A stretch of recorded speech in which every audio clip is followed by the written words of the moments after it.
From the Samson Production Studios in the heart of Hazleton, Pennsylvania, it's your News 13. Brought to you by SSPTV and the Standard Speaker.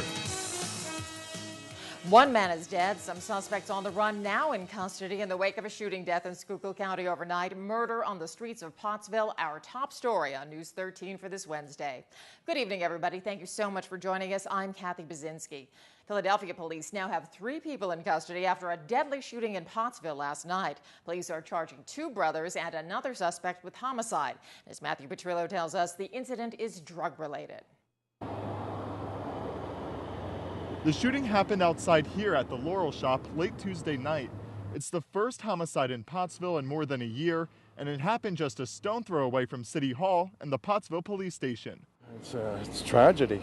Neighbors say they're shocked this could happen in their community, which left 19-year-old Elijah Caraway dead. A fight and somebody got shot and killed. So, how bad it can't get much worse than that. Police say the shooting happened around 9 o'clock last night. The victim, police believe, got into an argument with a few others over drugs. Then about a dozen shots rang out, some striking Caraway. After being wounded, the victim ran behind these homes on the 400 block of West Laurel Boulevard. That's where police say the young man died. A lot of people are talking about the underlying drug problems, methamphetamine, bath salts, and everybody's concerned about it, but nobody seems to know too much about it till something like this happens and everybody's concerned. I think the police here do a really good job, but they could do more. There's just a lot of bad in Pottsville right now that they need to crack down on. Currently in custody are brothers Dustin and Anthony Ballard, who police picked up early this morning. Police are investigating who pulled the trigger and are also questioning Jamie Watson of Philadelphia to determine if she was behind the wheel of the getaway car. The brothers are expected to return to Pottsville police sometime today. Meanwhile, an autopsy on Caraway will be conducted Thursday. It's a shame, it was a very young life taken for no reason. Matthew Petrillo, News 13, Pottsville. Also, investigators in Schuylkill County have arrested 2 people who were in the home where they found a suspected meth lab. Police arrested 50-year-old Dwayne Maurer and 60-year-old Deborah Reedy and charged them with felony counts of possession, manufacturing a controlled substance, risking a catastrophe, and other charges. The pair was arrested after police found a meth lab set up inside their home on Catherine Street in Fountain Springs, Butler Township. Police were called in when residents who lived on the other side of the double home became concerned about an unusual odor in the area. Fire crews responded, then called police, who got a search warrant and found a complete meth lab set up. Both Maurer and Reedy couldn't make bail and are in the Schuylkill County prison. The Schuylkill County coroner says that toxicology tests show the father, who died with his children and sister-in-law in that tragic fire in Pottsville, had a number of drugs in his system. Dr. David Moylan says the report showed that Eric Brown had amphetamines, methamphetamines, and THC, a substance found in marijuana, all in his system at the time of the fire. Brown, his 4 young children, and his 23-year-old sister-in-law all died of smoke inhalation after being trapped in their burning home late on Mother's Day. The home didn't have smoke detectors. Moylan says both adults who died in the fire underwent toxicology testing. The 23-year-old woman did not have any drugs in her system. Well, they are those who protect and serve, as well as those who just live right next door. But they're all heroes. Christina Papa was there today as the Red Cross honored a number of people from our area for extraordinary acts. In a sea of faces, you might be able to point out the fireman or the police officer. But could you spot the few ordinary people who have done extraordinary acts? It was just one of those random acts. You see a house on fire and you act. You don't think. There was really no thinking. Last year, when Adam Davidic realized his neighbor's house on Winters Avenue in Hazel Township was on fire, he and his neighbor Ivan Barrios jumped into action. When we got to the door, come to find out the elderly guy that was in the house, the wheelchair was electric and it was dead.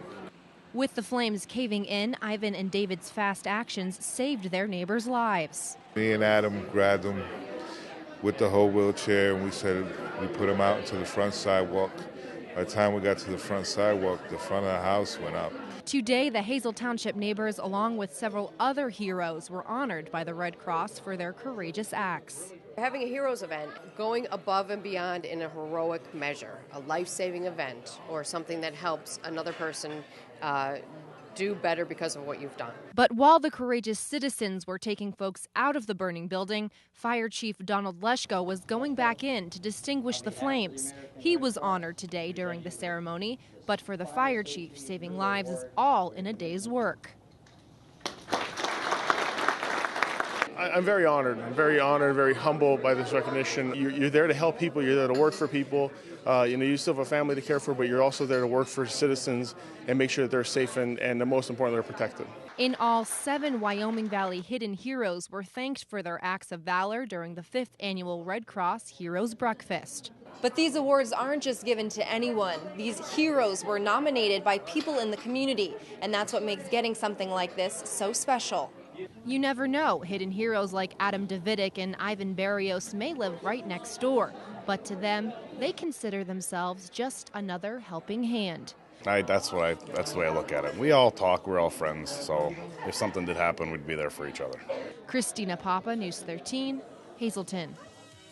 And still ahead on News 13, some rough weather headed our way for Thursday, already spurring some postponements. We'll tell you what lies ahead in News 13 weather. But first, some of the best and brightest young people from our area being congratulated by members of the business community. We'll tell you all about it coming up on News 13.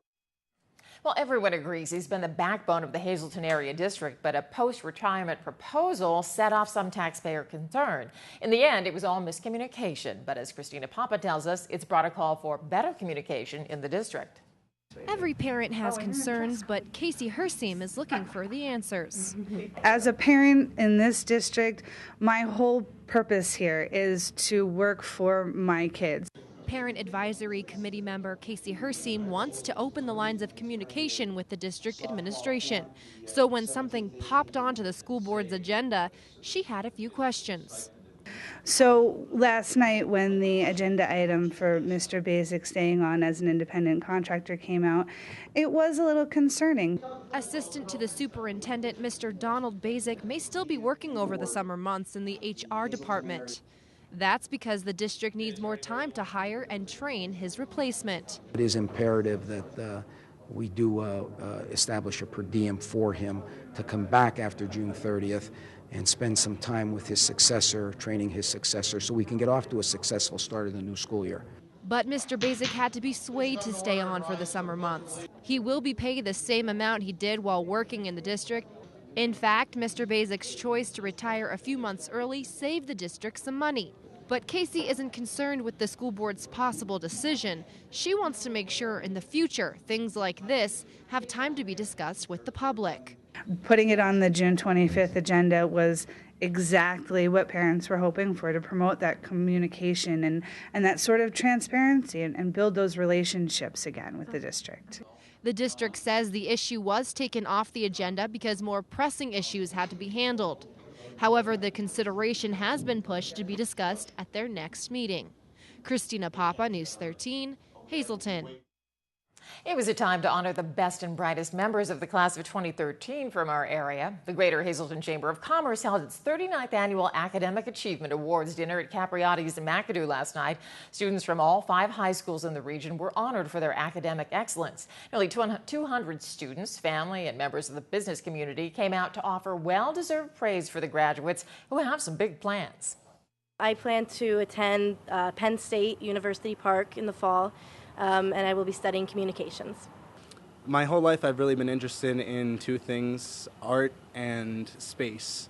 So I thought I could combine them and go into sort of like a design career. I'd like to design spaceships. The favorite part naturally is rewarding the students for their scholastic achievement in their respective high schools. It's always great to hear what colleges or trade schools or what their future plans are. So it's just a really great night that we're able to recognize these students. And congratulations to all the students honored from the Emmanuel Christian School, Marian Catholic, MMI Prep, Hazleton area, and Weatherly area who were honored at last night's dinner. And time now for our regional weather from the National Weather Service. Checking the radar. Nothing to see here. A break from the rainy weather, but don't put those umbrellas away just yet. Our creative conditions simply awesome. It's by Carlos Moldon, a student at Hazleton Elementary Middle School, and he drew a beautiful day and his beautiful house under clear skies and a great big sun. Now let's take a look at News 13 weather from the National Weather Service for Greater Hazelton for tonight. Showers likely once we get into the overnight, with the low going down to 59 degrees. Then for Thursday, rain all day, opening up to thunderstorms in the afternoon. Some of those storms could produce heavy rainfall, a high near 67 degrees. The heavy rain and the thunderstorms continuing into the overnight with a low around 50. Heading to Schuylkill County for tonight, showers and thunderstorms beginning during the overnight. Some of those storms could be severe with damaging winds and heavy rain. Low of around 60. Then for Thursday, it all continues. Showers and thunderstorms. Storms could be severe, damaging winds, heavy rain. Be careful out there. High near 71 degrees. Showers and thunderstorms likely right into tomorrow overnight with a low around 54. And given all the bad weather that's scheduled to move through tomorrow, Hazelton Area High School has rescheduled its graduation ceremony for 6 p.m. on Friday. It was originally to be held tomorrow night. It's a beautiful Tamaqua landmark that has been empty since last year, but next week a new restaurant will open at the Tamaqua Railroad Station. Matthew Petrilla gives us a taste of what to expect. The old restaurant at the Tamaqua Railroad Station had its doors closed since December, and it left the center of town without its trademark eatery. So nice, but now its newest owners, who are calling it the Vaughn's Restaurant, say they're about to serve Tamaqua with dishes of deliciousness. The train station was starting to go quiet and die again, so we wanted to bring some new life back into it again. The menu includes a wide variety of American cuisine, which makes his restaurant stand out. There's a lot of restaurants in the area, but uniquely we're different because we carry a lot more on our menu than most of the other restaurants are. And something on the menu for everyone is what we're kind of advertising, so you can have up to your lobsters and steaks down to something simpler if you so desire. Now, not only will everything you eat have a Tamaqua feel to it, but so will everything you see. The entire interior and exterior of the building has been restored to 1874. That's when it was first built. So everything from the artwork you see to even the color scheme that they painted will be authentic to its time. Like this curtain you see right when you walk in, or even these old-time waiting rooms which separated men and women. And in 1874, when the Tamaqua Station was built, it was not proper for Victorian ladies and gentlemen to be seated together in public. The men in this room sat on wooden waiting benches, had spittoons on the floor, chewed tobacco, and did a lot of cussing, which the ladies were not too fond of. So the ladies sat at the other end of the train station in their own women's waiting room. There they sat on plush Victorian sofas, had their own matron who cared to their every need, and were away from all the roughness of the gentlemen. And with its unique old school feel, it could revitalize the area. And that's always been located here in the train station is really a very big part of our downtown and a big draw to the area. So it is really the focal point of the community. And we're really excited to see a new owner and new business coming in here, and it's very long anticipated, and we're looking forward to working with them. The restaurant is slated to open next Wednesday, June 19th. Matthew Petrillo, News 13, Tamaqua. That's some great news. Now let's check the winning midday lottery numbers. Good luck if you play. The daily, 826. Big 4, 4109. Quinto, 10326. And the treasure hunt, 5, 14, 17, 23, 30. Hope you won.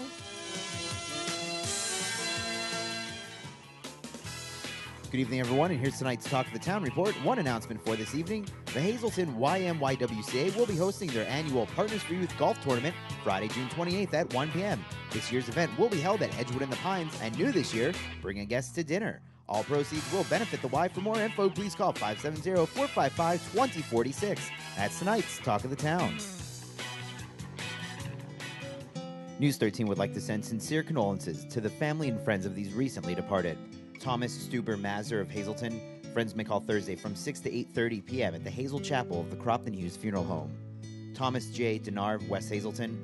Memorial will be held June 20th at 6 p.m. at the Hazelton Community Church. Arrangements are under the direction of the John J. Pustai Funeral Home. Clarence F. Gimby of Hazelton. Funeral is Friday at 10 a.m. at the Philip J. Jeffries Funeral Home. Friends may call Thursday from 6 to 8 p.m. Gerald J. Peterson of Mount Dora, Florida. The Byers Funeral Home is in charge of arrangements. Scott R. Yeager, formerly of Ashland. Services are Thursday at 11 a.m. in the Zion United Methodist Church. Viewing will be held Wednesday from 6 to 9 p.m. and Thursday from 9:30 to 11 a.m. in the church. The Rothermel Funeral Home is in charge of arrangements. Edward J. Sanchez, Sr. of Mahanoy City. The David D. Jarrett Funeral Home is in charge of arrangements. Edward A. Finelli, The Louis D. Truskowski Funeral Home is in charge of arrangements. Leo W. Maranki of Freeland. Funeral is Friday at 9:30 a.m. from the McHugh-Wilczek Funeral Home. Friends may call Thursday from 7 to 9 p.m. Anna Stefanik of Hazleton. Mass is Saturday at 10 a.m. in the Church of All Saints in McAdoo. Friends may call Saturday from 9 to 10 a.m. in the church. The Damiano Funeral Home is assisting the family with the arrangements. And Marjorie L. Capizelli of Oakdale. Funeral is Saturday at 9:30 a.m. from the McHugh-Wilczek Funeral Home. Friends may call Friday from 7 to 9 p.m. Tonight's obituaries have been brought to you by the Smilax Floral Shop located on 15th Street in Hazleton. For delivery to all local funeral homes, call 570-454-0111. And by Mia's, once again, the Hazleton area's #1 rated restaurant. Call 570-501-3410 for information on luncheon packages. SSPTV Sports on News 13 with Fred Barletta Jr. Well, it hasn't been easy dancing through the raindrops and storm clouds the last couple of days, but we finally know who's going to play for the PIAA baseball and softball state championships, the last of the 2012-13 sports season champions. And here's what we can tell you. Lining it up, hey, here we go again. Are there any teams out west? That's what we want to know, because here we go again. Since the state put a lot of the District 3 teams in the western half of the bracket, we're getting all Eastern finals. Case in point, for Quad A baseball, it is North Penn. They were the #4 seed out of District 1. They're going against the District 3 champs, Lower Dolphin. So basically an all-Eastern final there. Same in the AAA, where you got District 3 West York and District 1 Upper Moreland. Now, as you get into the smaller classes, we actually have a Western representative. Take a look. Loyal Sauk will play Beaver. Beaver is out of District 7. In fact, they were the District 7 champs. And you got Canton and Johnsonburg in single A baseball. So it is a true East-West matchup there. But back to an all-East affair when you talk about softball. As far as the Quad A goes, it's Neshaminy. They're out of District 1. They're taking on Canon McMillan. So we'll take a look and see what happens there. Meanwhile, Valley View, the lone District 2 representative, they're the AAA softball finalists, and they're going up against Fort LaBeouf from out in the western part of the state. Brandywine Heights and Riverside will battle off. No, that's not Riverside by Scranton. That's the District 7 champs out of the western part of the state. And finally, District 11 is represented by Williams Valley. They're taking on Neshannock. All of this is scheduled to get underway on Friday. The forecast looking a bit iffy, so we'll wait and see what happens. But the state championships should be in. Now you at least know who the matchups are going to be. Minor League Baseball, Russ Kanzler, 2 for 4 last night. Extra base hit, drove in a run. His Norfolk team, though, needed a little bit more. They got doubled up by the Indianapolis club 10-5. The Scranton-Wilkes-Barre Rail Riders, well, how about this? They've come back from their slumber. They win not one but twice. They sweep the doubleheader. They sorely needed that as they've been dropping like a rock. Meanwhile, speaking of double dips, the Lehigh Valley Iron Pigs split theirs. They won the first game against Charlotte, but the Lynx came back and won the nightcap. There's your schedule for what's going on as far as upcoming games with those teams. Now let's go up to the major leagues. Yesterday we showed you a little brouhaha between Tampa and Boston. No, this is not the Rays and Red Sox. This is the LA Dodgers, Arizona Diamondbacks getting to know each other up close and personal. What happened here? Ian Kennedy, well, I guess he was trying to pitch inside, actually ticked the face, hit him in the nose. This was the Dodgers' top prospect. Just brought him up from the minor leagues. The Dodgers took that personally, and, well, remember, the Dodgers are a little sensitive about this because of what happened in a brawl where they ended up losing a guy for a substantial amount of time. So, hey, what are you going to do? Looks more like hockey. Anyhow, here's your schedule for tonight.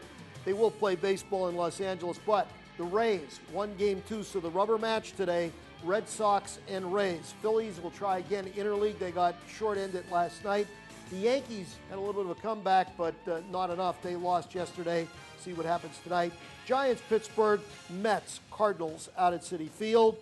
You know about the NBA. San Antonio wins last night, so now we go to hockey, game 1 of the best-of-7 Stanley Cup Finals between Boston and Chicago. how many years has it been since you had two of the originals in the NHL squaring off for the championship? It's got to go back close to 30 years. And plenty more news and information headed your way on News 13. The very latest on a murder overnight in Pottsville and the folks that police say were responsible. That story and much more news when the 13 crew comes right back.